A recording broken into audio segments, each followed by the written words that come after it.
The horrible decision this week.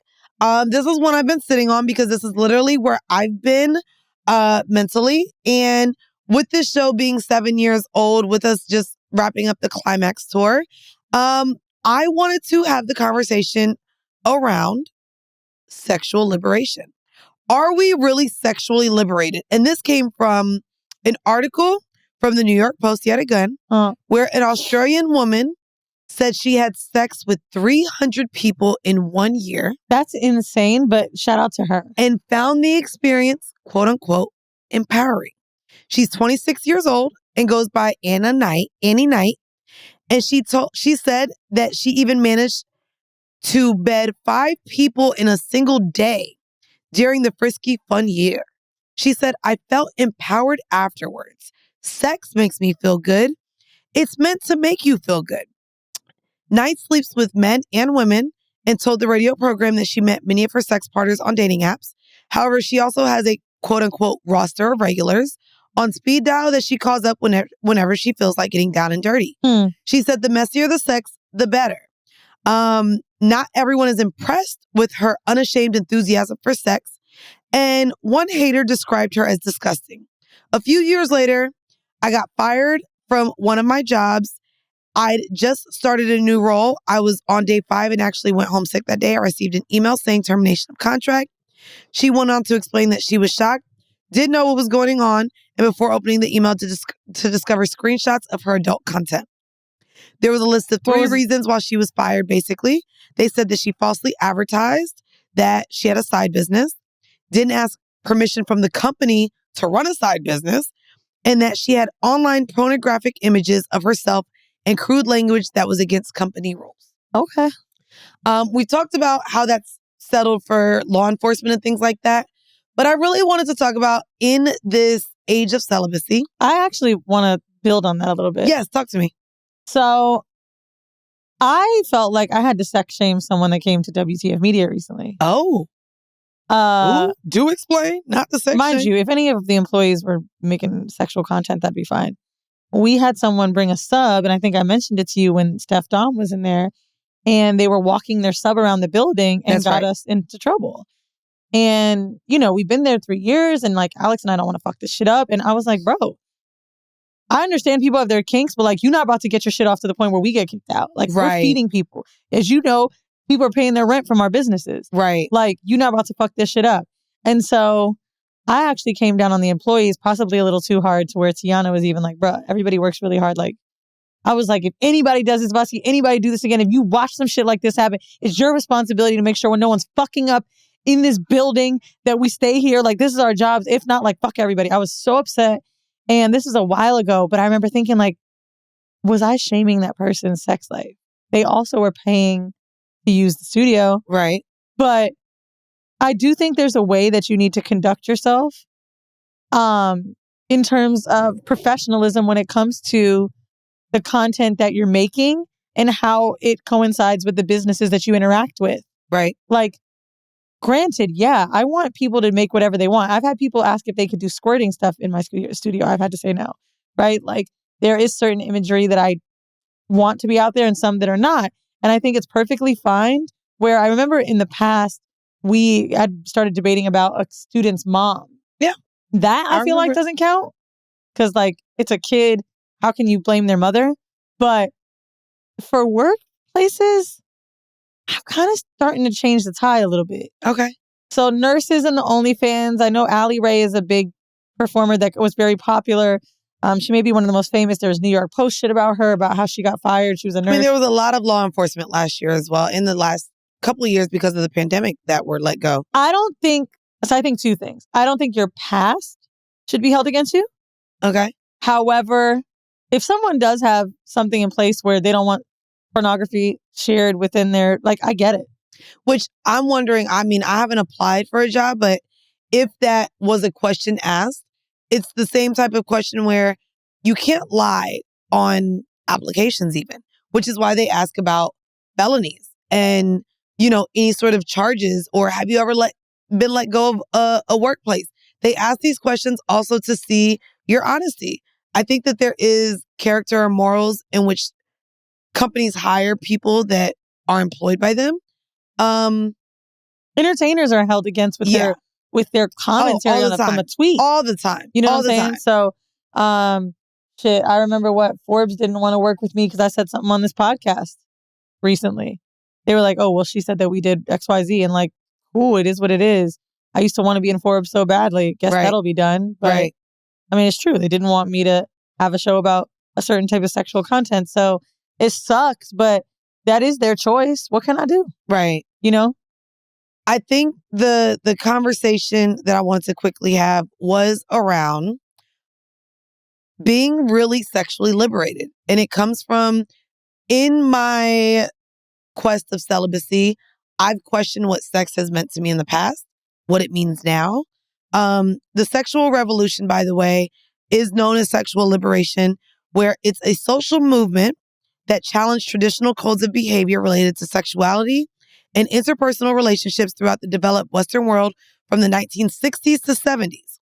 Sexual liberation included increased acceptance of sex outside of traditional heterosexual, monogamous relationships, primarily marriage.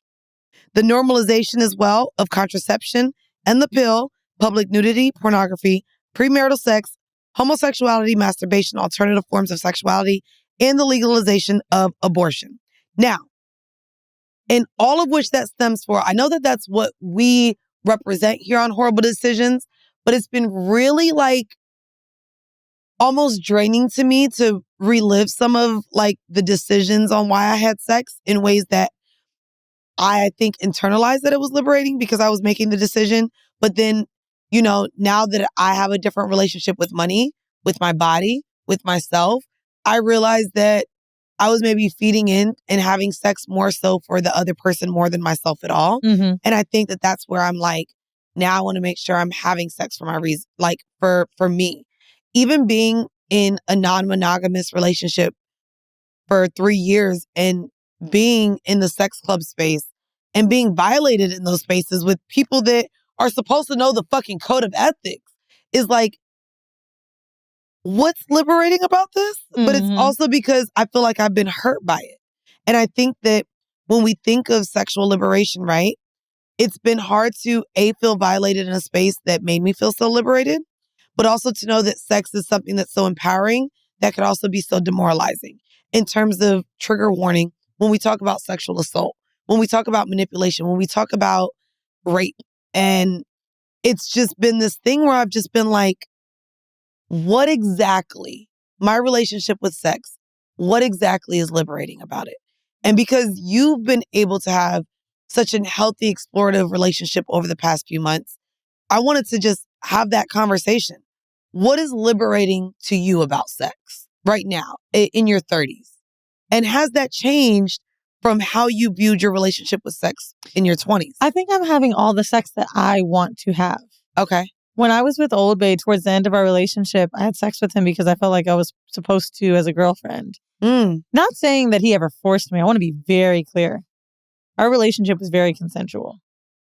It was more about like, oh, I'm mad at this nigga. Oh, he cheated on me. I hate him. Oh, I'm not that attracted to him anymore. It was just like, but I'm going to do this, right? Because I'm trying. All the sex I'm having is because I want to. It's either me initiating, me welcoming it. And I think that is the biggest part of sexual liberation, period. Anything is, from a libertarian perspective, is a choice. And that's probably why in the beginning of the conversation about fun, and you're saying I'm done with fun, I think I wasn't having fun. I was maybe in the past feeling used instead of feeling like I was asking for sex. Well, and that's the thing. I think in the moment, even with writing this book, going back to some of the episodes that were referenced and the partners that I know I had at those times, I was like, was this fun? Was I having this sex because I really enjoyed it? Or did it validate me because a man actually wanted to fuck me?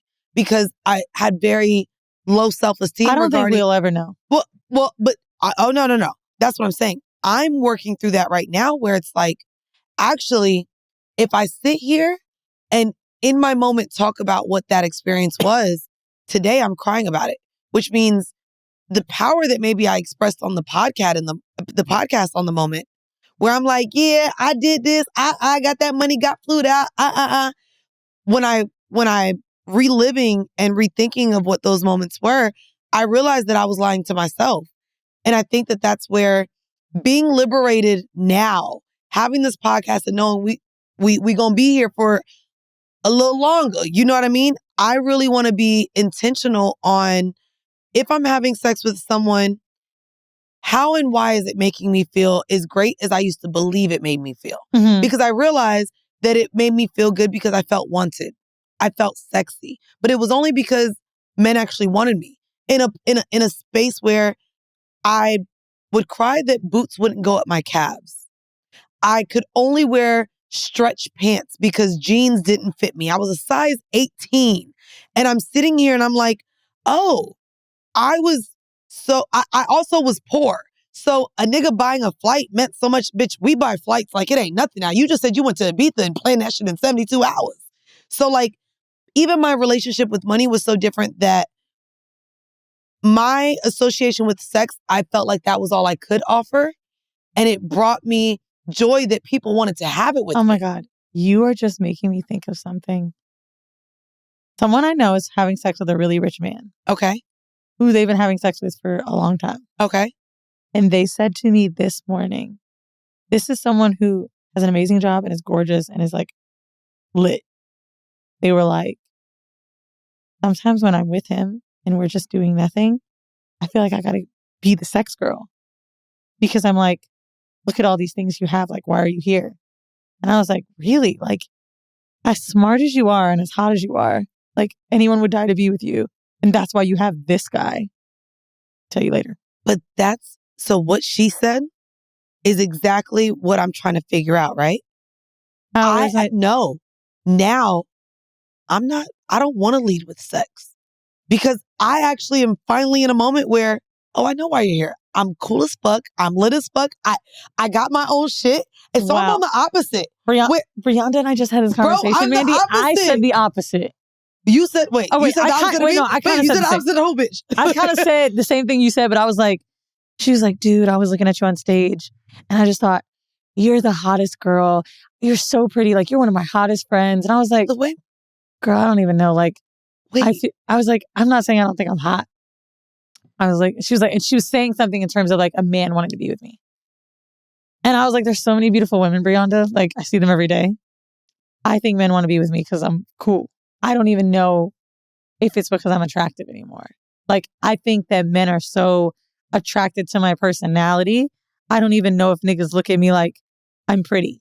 There's so many levels to like what men think bad bitches are nowadays. Oh, absolutely. That like, we don't, like, me and you are not, we don't edit our photos like that. Listen, and y'all see me and say I look better in person, so I love that I love shit. hearing that. Oh my God. Bro, that's the best but it's compliment. Not. But it's not because they all say we look short. It makes me want to take this shit off YouTube, you bitches. Like, but no. It's just to know that we look better in person makes me feel good. I'm okay with that. But that's where I'm like, actually, first off, I know I'm going to be your best fuck. I know I'm going to eat your ass like another bitch don't. I know I'm going to have fun and we can go out and your homeboy's going to like me. Your friend's going to like me. Everyone is going to enjoy me. And so now I know that. So I'm not leading with sex anymore. And that's where I'm like, because I'm the shit. So then what is my power then of sex with somebody? How does that liberate me to know that I am? And I also feel this way. Let me also be very clear. Outside of all the other ways I showed up, my ex got all of me. And I realize now though, that sex is giving somebody a lot of you that a lot of these niggas don't deserve. And that's why I think I only had one new body last year. I fucked BDD and Dread. That's it. And Lambo was new. Lambo wasn't that was the year before. Okay. Remember we did the Plan B episode at the top of the year. We sure did. And it's funny that you made that face. We sure did. Because Alex said that to me. He's like, nah, bitch, you fuck somebody. I was like dating a celibate nigga. Oh, and you were dating the celibate nigga.